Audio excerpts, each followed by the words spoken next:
Want to know how to delete a group that you had created in PlantNet? Well, no worries. In this video, I'm going to show you an easy step-by-step guide on how you can do it.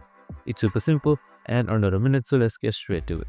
Now, first things first, simply open up your PlantNet website. So you can just simply head towards identify.plantnet.org and you should be provided with this interface right here. So make sure you are logged in as well. So once you've done that, on the top left side, you should be seeing Explore, and once you hover on it, you should be seeing Groups. Just simply select that. So once you have selected groups, you should be seeing My Groups right here. So you can just simply select it. So once you have selected My Groups, there should be specifically your groups that you had joined or created. So if you have joined it, it should be shown as administrator. So you can just simply select any group that you had created. So right here it should be edit.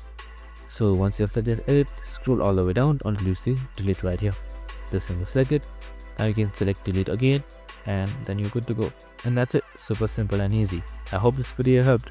If it did, make sure to like, subscribe, and tune in with us for more of these videos. Have a good day and see you in the next one. Want to know how to